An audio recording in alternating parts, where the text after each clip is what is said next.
প্রযুক্তির বহুমাত্রিক উদ্ভাবনে বিশ্বজুড়ে চলচ্চিত্র নির্মাণে এসেছে ব্যাপক পরিবর্তন। প্রযুক্তির প্রসারে বর্তমানে অনলাইন ভিত্তিক বিভিন্ন ওটিটি প্ল্যাটফর্মে সিনেমা মুক্তি দেওয়া হচ্ছে। এমন কোনো ছবি নেই যা অনলাইন প্ল্যাটফর্মে মেলে না। ফলে অনেক দর্শক এখন ঘরে বসেই দেখে নিচ্ছেন পছন্দের ছবিটি। তবে প্রযুক্তির উৎকর্ষের সঙ্গে সঙ্গে বিশ্বের চলচ্চিত্র এগিয়ে গেলেও বাংলাদেশের বহু পরিচালক এই প্রযুক্তির সঙ্গে খাপ খাওয়াতে না পেরে সামিল হতে পারেননি চলচ্চিত্রের বর্তমান বাণিজ্যে, হয়েছেন বেকার। চিত্রনাট্যের ধরন, কাহিনীর বিন্যাস, ক্যামেরার নিখুঁত ব্যবহার, সম্পাদনার শৈলী এবং দর্শকদের রুচি সবকিছুতেই লেগেছে আধুনিকতার ছোঁয়া। তবে এই সাম্প্রতিকতম নির্মাণ কৌশল রপ্ত করতে না পারায় অনেক পরিচালক দৌড়ে পিছিয়ে পড়েছেন, এমনকি মুখোমুখি হয়েছেন রূঢ় বাস্তবতার।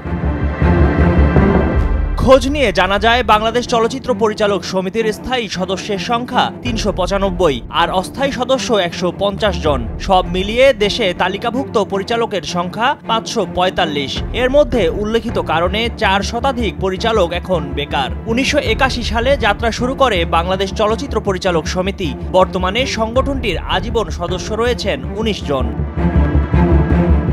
খ্যাতিমান সদস্যদের মধ্যে রয়েছেন দেলোয়ার জাহান ঝন্টু, কাজী হায়াত, মুনতাজুর রহমান আকবর, শাহ আলম কিরণ, মতিন রহমান, বাদল খন্দকার, শওকত জামিল, ছোটকু আহমেদ, এফআই মানিক, হাফিজ উদ্দিন, বদিউল আলম খোকন, মোহাম্মদ হোসেন, উত্তম আকাশের মতো পরিচালক।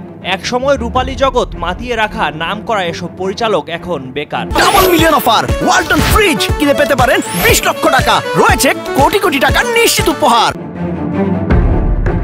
তারা বলছেন, চলচ্চিত্রের এই পরিণতির পেছনে রয়েছে প্রযুক্তির রূপান্তরের সঙ্গে এই পরিচালকদের নিজেদের খাপ খাইয়ে নিতে না পারা।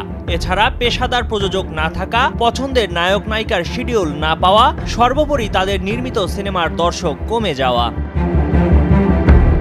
পরিচালক মুনতাজুর রহমান আকবর জানান, বেকার জীবন থেকে রেহাই পেতে গ্রামের বাড়ি জয়পুরহাটে একটি ব্যবসা প্রতিষ্ঠান খুলেছিলেন তিনি। সেখানেও লোকসান হওয়ায় ব্যবসাটি গুটিয়ে নিয়েছেন। বর্তমানে আর কিছুই করছেন না তিনি, সময় কাটাতে এফডিসিতেই যাওয়া আসা করেন।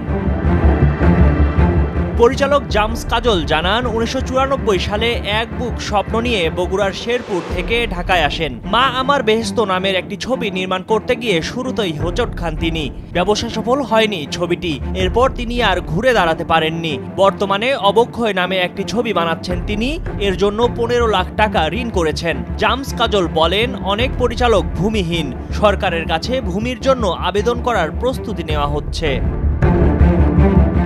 প্রেমের তাজমহল খ্যাত পরিচালক গাজী মাহবুব তিনি জানান, এক সময় তিনি নিজেকে রাজা মনে করতেন, কিন্তু বেকার থাকতে থাকতে তিনি এখন হতাশ। ইউটিউব চ্যানেল ও বিজ্ঞাপন করে কিছু আয় দিয়ে এখন দিন কাটছে তার। বাংলাদেশ চলচ্চিত্র কর্পোরেশনের তথ্য বলছে, দেশ স্বাধীনের আগে ১৯৭০ সালে মুক্তি পেয়েছিল ৪২টি ছবি। সবাইকে অবাক করে দিয়ে ২০০৫ সালে ছবি মুক্তির এই সংখ্যা দাঁড়ায় ১০০-তে। অথচ ১৮ বছর পর ২০২৩ সালে মুক্তি পায় মাত্র ২২টি ছবি। পরিসংখ্যানের এই তারতম্য থেকেই বাংলাদেশের চলচ্চিত্রের পরিস্থিতির চিত্র ভেসে ওঠে। ময়ূখ ইসলাম, কালের কণ্ঠ।